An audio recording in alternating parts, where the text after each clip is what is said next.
for research in criminology on the etiology of criminal and deviant behavior, the criminal justice system, corrections, law, or justice. This year's Sutherland Award goes to Francis T. Cullen of the University of Cincinnati.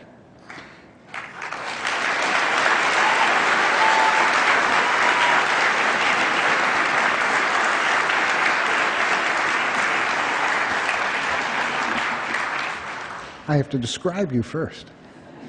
Frank is Distinguished Research Professor in the School of Criminal Justice at the University of Cincinnati, where he holds a joint appointment in sociology.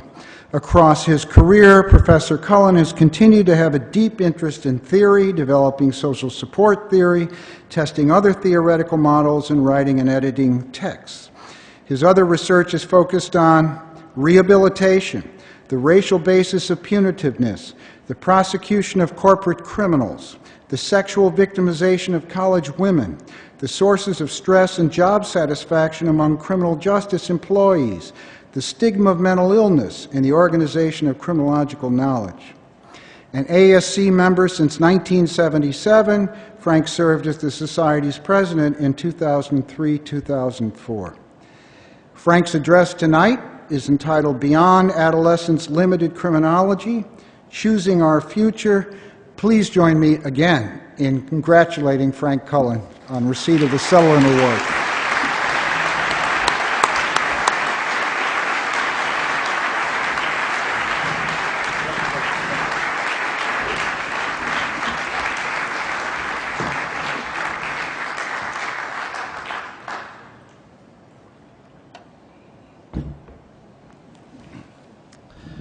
What I want to know is why I'm the only award winner that has to give a talk tonight.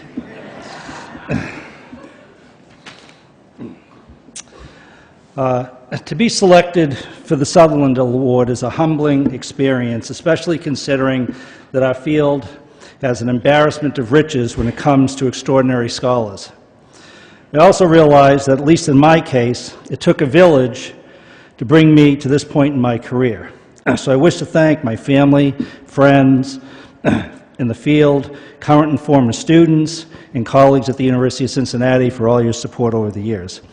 And I've always liked it when people who win athletic awards, that's LeBron James while he was still in Cleveland, and Mike Eruzione, the 1980 U.S. hockey team, winning the gold medal, when they asked everybody to come up and be on the podium with them.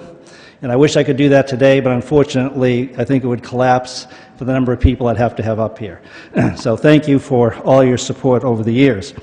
I also wanted to mention, this wasn't planned, that the kind of support I've gotten over the year has come from diverse sources. And I want to mention Jim Short, who probably doesn't remember this, but when I was still a criminological pup many years ago, he called me up and said, how would you like to be on a panel with myself, Don Cressy, and some other famous criminologists?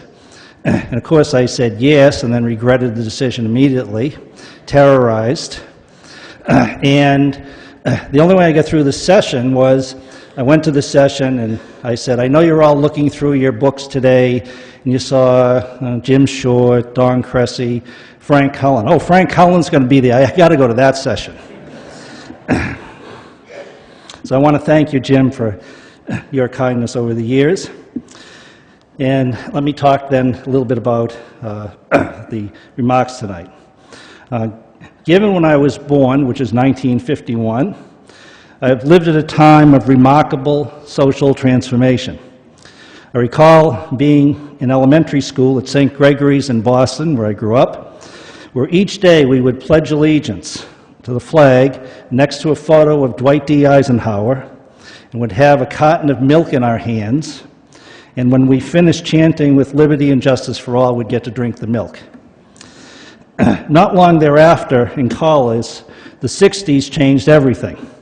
In the advent of assassinations, the Vietnam War, Kent State, Attica, Watergate, nothing seemed the same ever again.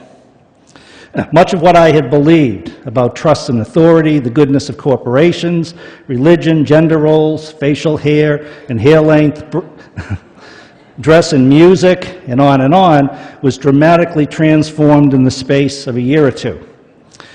What I think this experience cultivated in me and many of my compatriots in my generation was an openness to what Alvin Gouldner called reflexivity, the ability to step outside oneself and to question why you believed what you did. In the realm of science, Thomas Kuhn encouraged a similar reflexivity, showing us that even scientific paradigms flourish for diverse reasons, only some of which are related to their empirical adequacy. Since that time, these experiences have caused me to think about how paradigms have shaped various aspects of the criminological enterprise. In this context, I thought it might be useful to take this occasion to ask you to join with me in a collective exercise of reflexivity of where criminology has been and where it might perhaps better be headed. During my career, I've been a committed member of what has been, in my view, the dominant paradigm in criminology, what I call adolescence limited criminology, with thanks to Terry Moffat for borrowing her terminology. And I'll refer to that as ALC. If she has ALs, I'll have ALCs. This paradigm has done enormous good, but it's now breaking apart under its limitations and anomalies. I'm here tonight to help hasten its demise. I recognize, of course, that there's diverse criminologies, and with 800 panels at the conference this year, over 800 panels, trying to say there's one paradigm seemed, on reflection, perhaps a bit of a hyperbole tonight. But since the address is done, I'm not going to change my thesis. Indeed, those who disagree with this paradigm often speak of being on the periphery of the field and speak of top journals not welcoming their work. My argument is a bit complex and is laid out in full detail in my written address, which will be published in the May issue of Criminology. And if time runs short, I will, out of necessity, truncate my remarks. Bob Agnew told me that he made our dinner plans early this evening, so I wouldn't have much time to talk and to hurry up and finish. And I think you know why he's the author of General Strain Theory. Now, I want to talk about 4 points tonight, and I'm getting help from Cheryl Johnson, who I coerced into doing PowerPoints, because I am of the typewriter generation, and so I want to thank her in advance. I want to talk what we do now, which I call adolescence limited criminology, why we do it, the history of how we got there, why we should not be doing it, its bankruptcy, and what we should do, which I think is the wisdom of a career, or things I just made up to end the talk tonight. But you can think of me as a criminological Dear Abby for the rest of this evening. What is adolescence limited criminology? My argument is that it's comprised of 5 core components. First, ALC is sociological in orientation. Individual differences in offenders, heterogeneity, are ignored, downplayed, or said not to exist. Efforts to show that offenders have criminogenic traits are viewed with suspicion. Attributing such traits to biology is particularly discouraged, since it shows that a scholar either is odd or has bad motives, neither of which is a good thing. ALC rejects identifying risk factors and undertaking the epidemiological study of crime in favor of studying and inventing new theories. Mapping out facts about crime and criminals is not criticized, but neither is it privileged. The weak knowledge we have about the nature of crime and criminals is either ignored or incites little worry. By contrast, novel theories, especially if they identify unsuspected or ironic causes of crime, are valued. Many years ago, John Hagen nicely termed this the sociology of the interesting. 3. ALC proposes that the hallmark of great criminology is testing new and/or rival theories, and this is probably the core of the paradigm. There is the assumption that these tests, which focus on the amount of variation explained by theoretical variables, decipher good from bad theories. There is the assumption that the global effect of individual studies writ large, that is, of all these studies taken together, is to tell us which theories merit our allegiance and which should be discarded. I suspect, however, that these assumptions are false. ALC embraces the use of self-report surveys as the standard technology for testing theories. These surveys allow individuals, mainly adolescents who are old enough to complete surveys and congregate in one place, usually schools, where they can fill out surveys, to answer questions that measure theories and to report how much crime they commit. Independent and dependent variables thus can be measured simultaneously, that is, on a single survey instrument. ALC scholars talk about how much we need to do field work, but then typically proceed to download another data set that uses self-report methodology. Finally, ALC embraces social justice and is profoundly skeptical that anything the state does, especially mass incarceration, controls crime. Beyond saying that we should lock up fewer offenders, few concrete prescriptions for how to solve crime are shared. There's a general belief that nothing works to change offenders or to prevent criminal behavior, what Roger Matthews has called impossibilism. Scholars who attempt to reduce crime through pragmatic methods at times risk being called administrative criminologists, and you don't want to be called that. Larry Sherman, in fact, felt compelled to write an article on why crime control is not reactionary. Imagine a doctor writing an article on why saving lives is not reactionary. Now, I want to turn to my second point now, which is why adolescent criminology happened. And I'm going to talk about three sources of adolescent limited criminology. First, Edwin Sutherland. And one of the nice things of giving the Sutherland Award is that you feel some compulsion to go back and read all of Sutherland's work again, which was a delightful experience to have, and something that in my written address is much longer, and here I'm just going to give some brief highlights. Now, Sutherland, at the beginning part of his career, was not a full-fledged criminologist, despite having gone to the University of Chicago, but largely was drawn into criminology by an invitation by his chair, Edward Hayes, at the University of Illinois, to write a criminology text for a series that Hayes was editing for Lippincott. Being a wise junior professor, Sutherland accepted this invitation and wrote what was to become the defining textbook in the field Principles of Criminology. And since there was no other major textbook at the time, Sutherland's task was not simply writing a textbook, but truly in trying to organize all existing knowledge and define what the field of criminology should be about. He did that successfully, which is one reason why it led him to assume such a prominent status as a criminologist. Now, in his work, Sutherland had the challenge of defining again what criminology should be. In doing so, his focus on sociology was in part due, of course, to his disciplinary location, that is, in a sociology department. But he also developed a deep aversion to individual trait theories, in part because they were based on shoddy research, ignoring, for example, white-collar offenders, and in part because of their nasty policy recommendations. As a staunch supporter of rehabilitation, a man of my own heart, Sutherland was appalled by the policy recommendations of his contemporaries, which he kindly labeled neo-Lombrosians. And in particular, he had a dislike. A lot of people think of the Glucks, but I think he had a much greater dislike of Ernest Houghton, the Harvard anthropologist, who Robert Merton and Ashley Montague also felt compelled to write a rebuttal to his work that was published at this time, because it was getting great public attention. And this is just a sample quote from what Houghton wrote. "Criminals are organically inferior. Crime is the resultant of the impact of environment upon low-grade human organisms." It's sort of how we speak about our students. I shouldn't say that. I won the Golden Apple last year from our graduate students.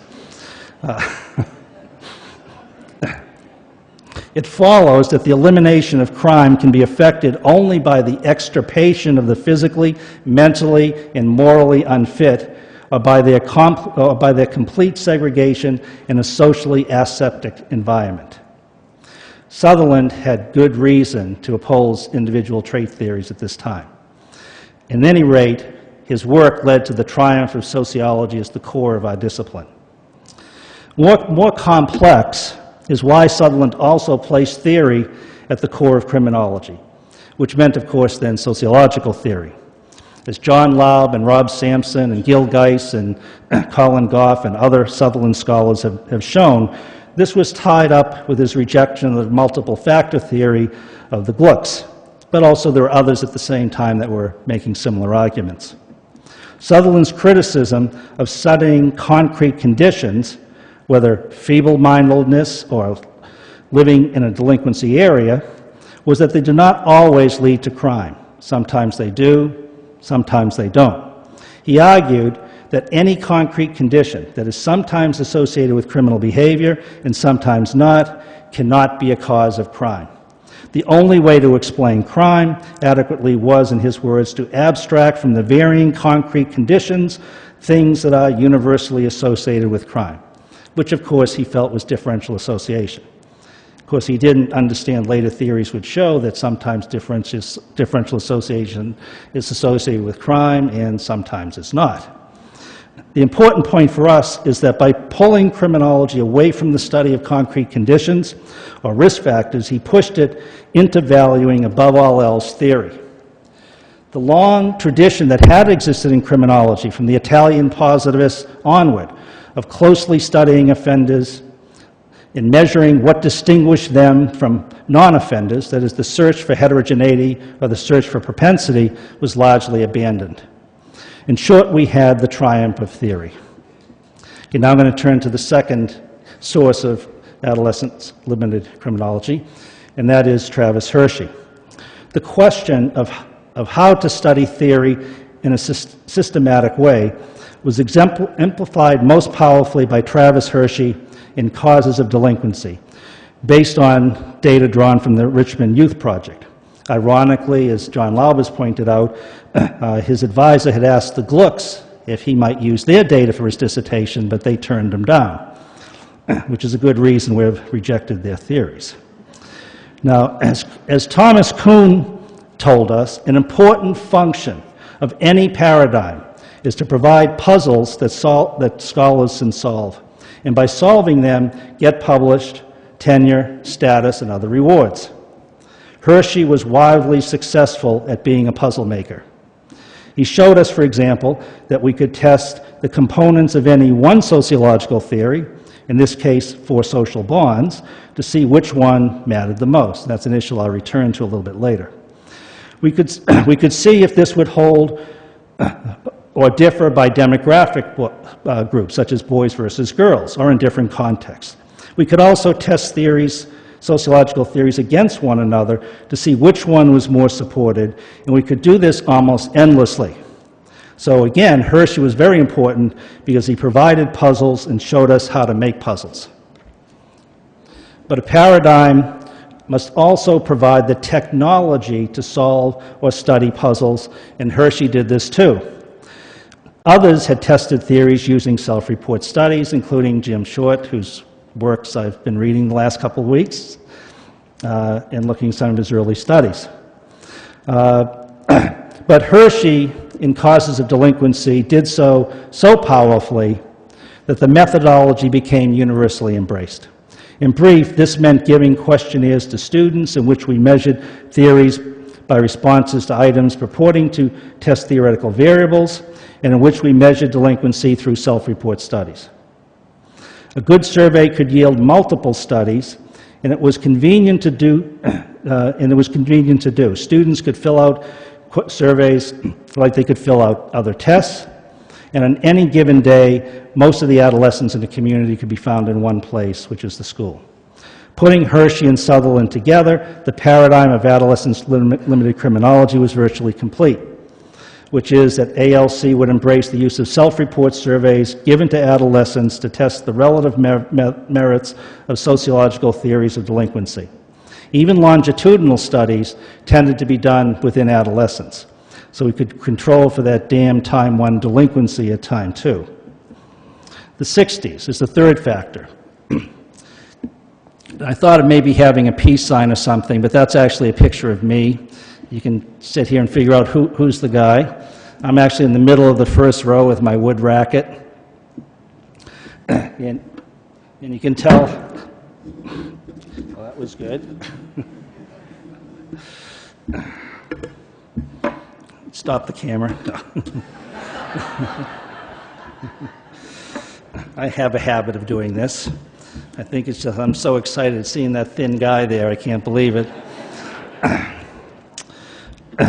Things are smudging now. But nonetheless, back to the 60s, man.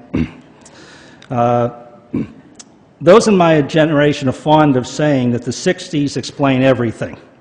And in a way they do, or at least they explain a lot.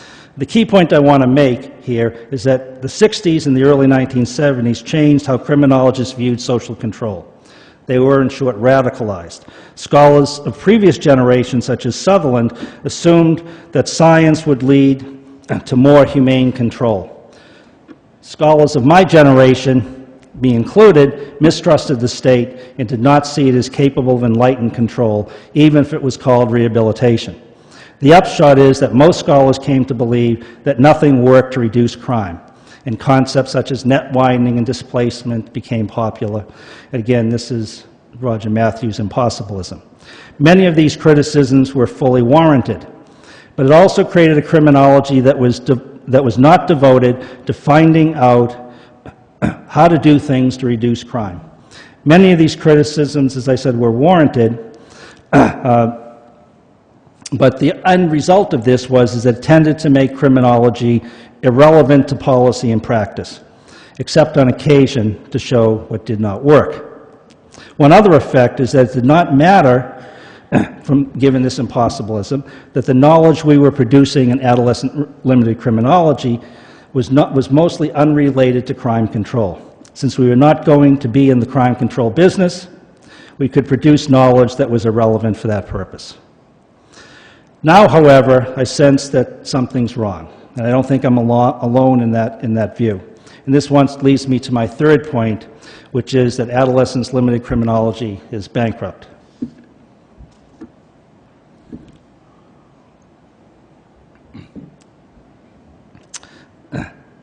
Again, I think that our discipline is incredibly vibrant, but there's also, I think, ironically, a sense of a collective malaise. Elliot Curry has written about the existence of so what criminology.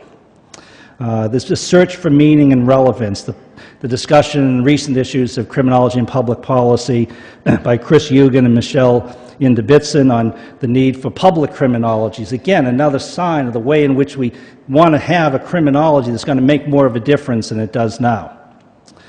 Now, before moving on to what that criminology might be, I want to pause for a moment and speak in praise of what I've just been criticizing, which is adolescent criminology, limited criminology. In saying that it is not, it's a paradigm that, I guess I shouldn't have let that go ahead. In saying that it's a paradigm that it's outlived its usefulness, I do not mean that it has not produced an incredible amount of useful knowledge. It has also contributed to a vibrant field, and since I am a deep practitioner of ALC, it is probably responsible for me winning this award. But more than anything else, what I'm most proud of is that we have stood as a discipline for social justice. We forget what we were up against, starting with Sutherland and continuing into the long, mean season that we have had in crime policy over the past 2 or 3 decades.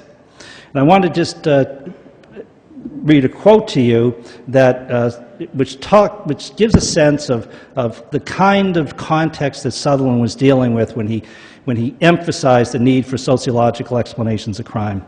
And this is 1936 by Mary Koff, who had traveled to Germany in the Hitler era to report on their eugenics initiatives. And as it says, the German legislation, apart from its eugenics legislation, is a great step ahead as a constructive public health measure as a measure of preventative medicine and as a contribution to social welfare. Now, where do you think that was published? Volume 1 of the American Sociological Review. So that just shows you the kind of thinking that was prevalent at this time. Despite these contributions, there are, I believe, unfixable problems with adolescence limited criminology. And briefly, one is that it leaves out too much. Every Sutherland Address, or most of them in the past 5-6 years, have pointed out something that criminology is leaving out. 2, it doesn't lead to effective policy and practice, which is why we have a collective angst about the irrelevance of criminology, oftentimes in the realms of policy and practice. 3, it has opportunity costs. For every self-report study we do, we're not doing something else. And last, I think it will not produce any more knowledge of value. I think it's a matter of diminishing returns, that it may have reached its end point in terms of how much new knowledge it can produce for us. And as an example of that, I want to talk about social bond theory. I've wondered for about 40 years which social bond is most important.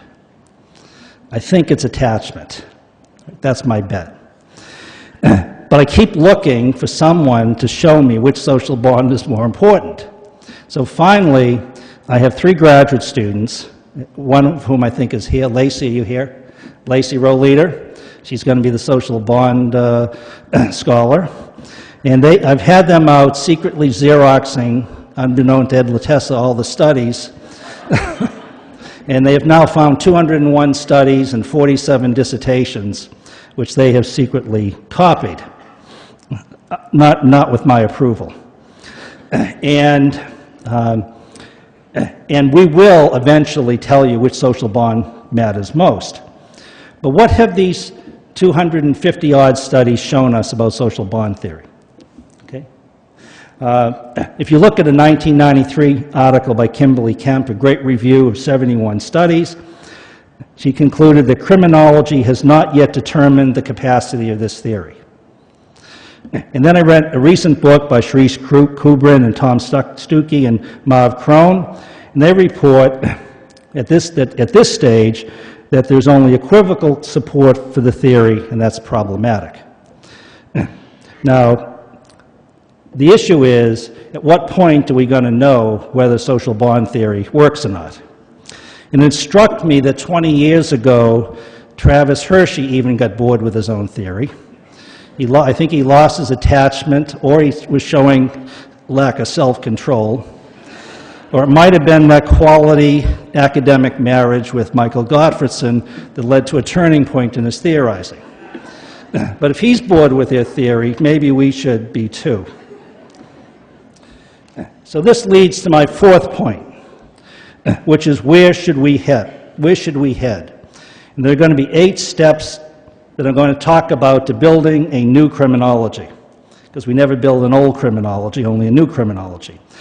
But I've been searching for a name for this, and I thought about life course persistent criminology, but it didn't quite work. And I remembered when Robin Engel came and gave a talk at Cincinnati, she used this term, which is why I voted for her. So I think this is what we should call our new criminology. Cheryl?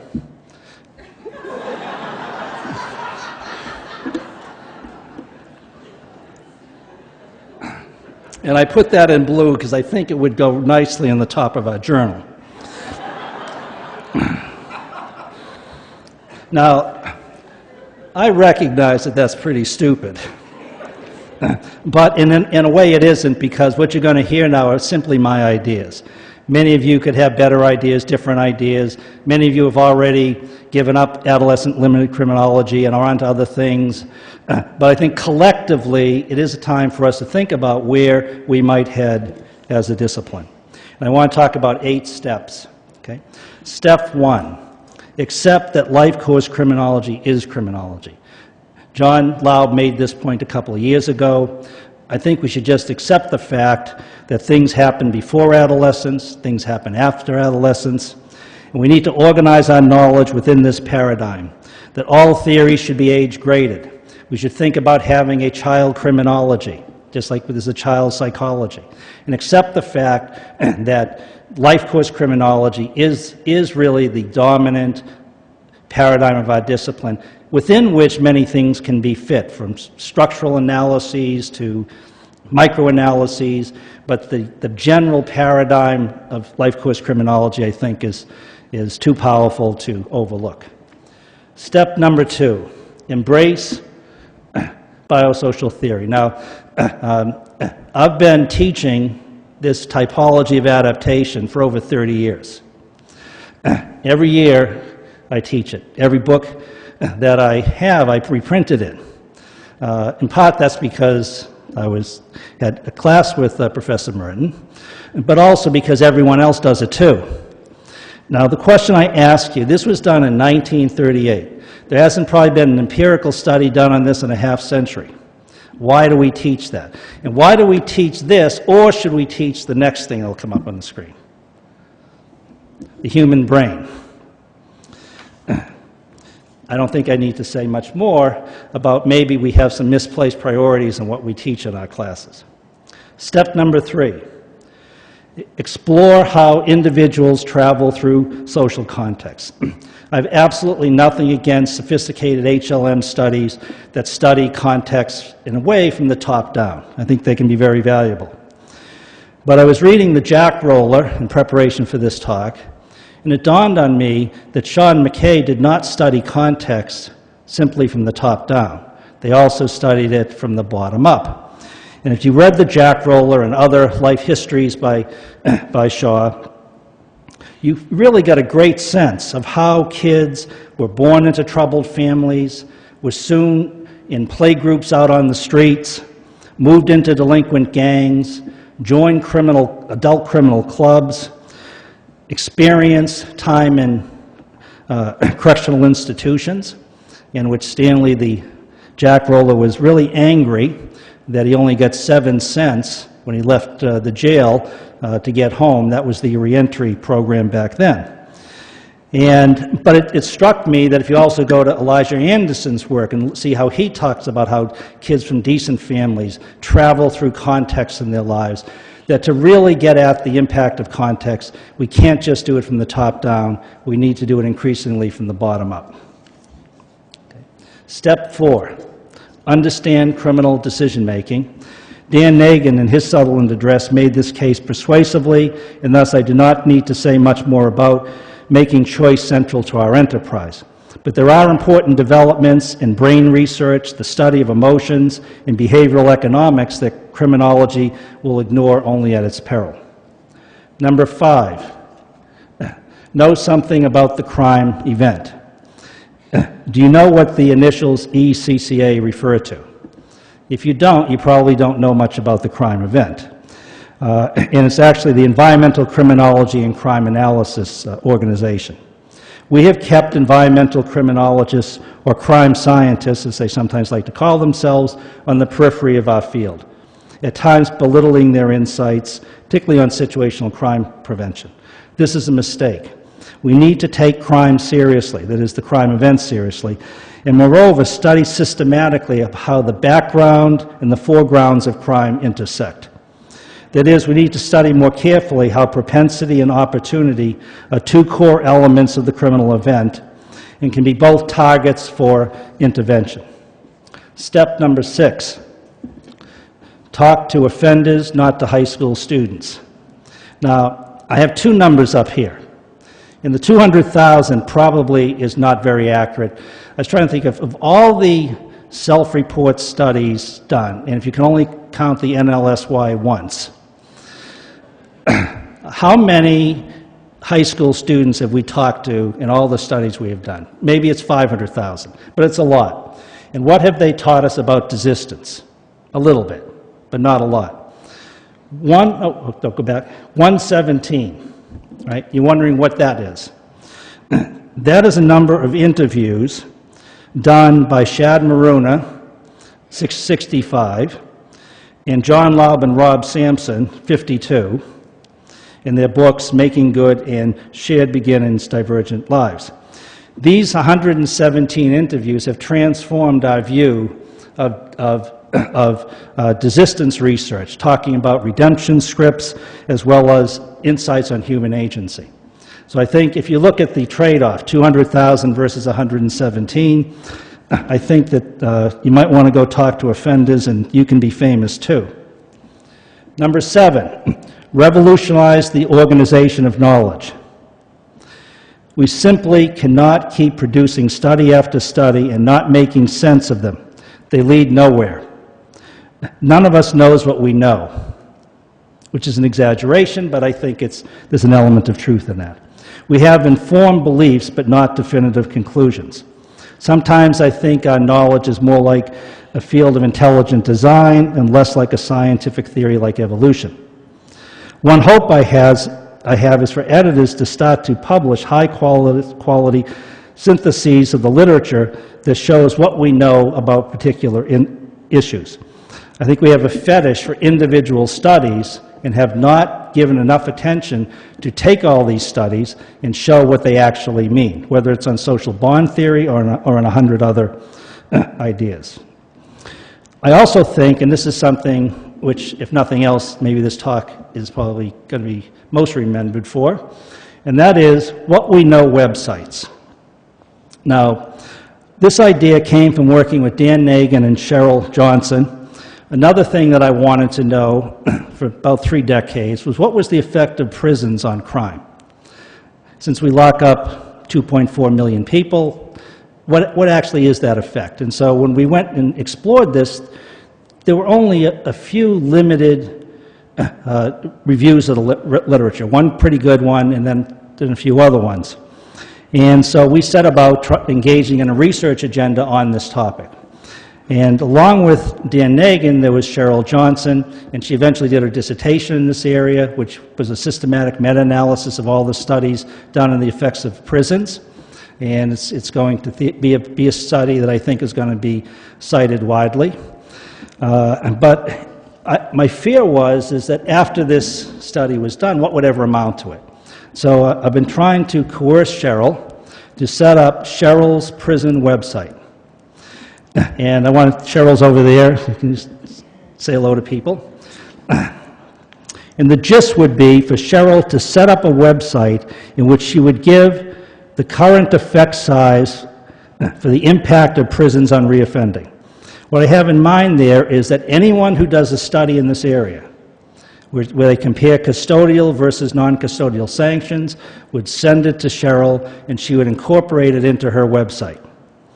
And again, once or twice a year, she could meta-analyze the stuff and put in. So if anyone wanted to know what's the current status of the effect of prisons on crime, they could go to that website, and the information would be there. This is sort of like a criminological Wikipedia with standards. And I know there are a lot of literature reviews out there, but they're static. They're done, and then most often they're never updated. This would be a dynamic way of collecting information and sharing it across the discipline. Of course, writ large, this would mean that this kind of dynamic conduit for knowledge accumulation could be done on a wide range of topics. The possibilities, I think, are exciting. And so there is, of course, tremendous pressure on Cheryl now to come up with her website, and I think we should give her a deadline. But the broader point is how many people in this audience or in the field could set up similar kinds of websites on theories, on interventions. And I know we have the Campbell collaboration. That's a great source of knowledge.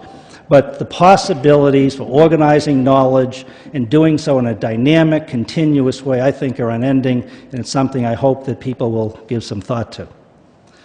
Finally, I want to turn to step 8. And that is, take doing good seriously. We need as a discipline to embrace what works, to engage not just in showing what doesn't work, but to engage in knowledge construction. And clearly we're moving in that direction. I think in many ways nothing works and impossibilism are things that are fading quickly. But we cannot go out and offer to practitioners and policymakers half-baked ideas.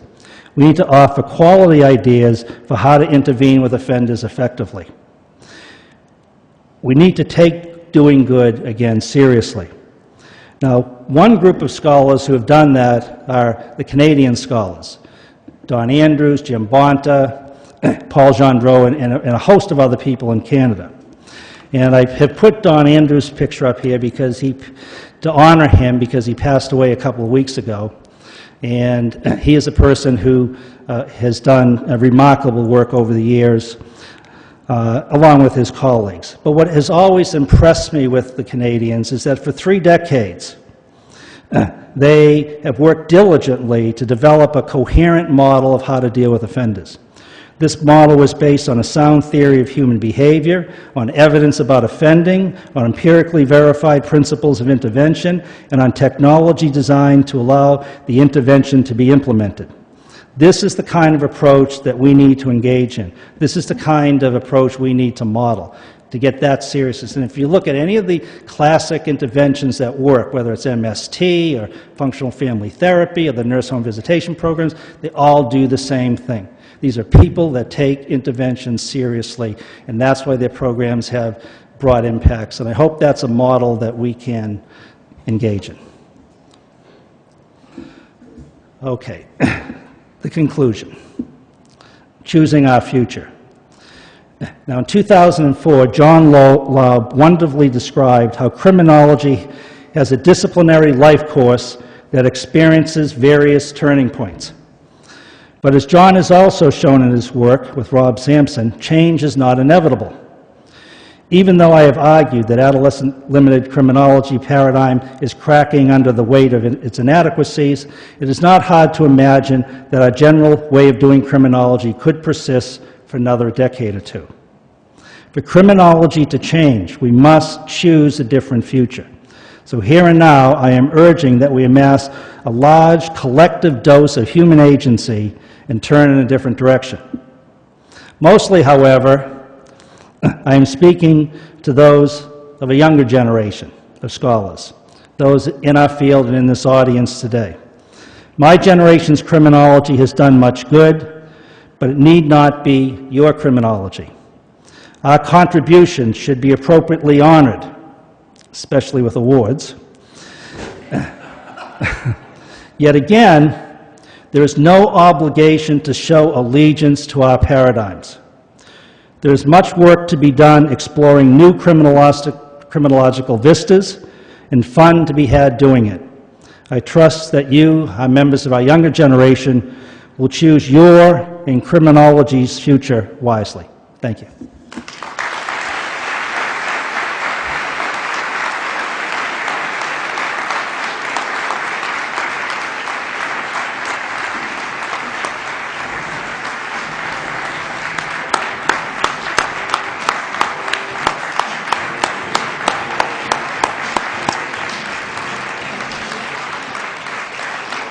One final announcement. Thank you, Frank.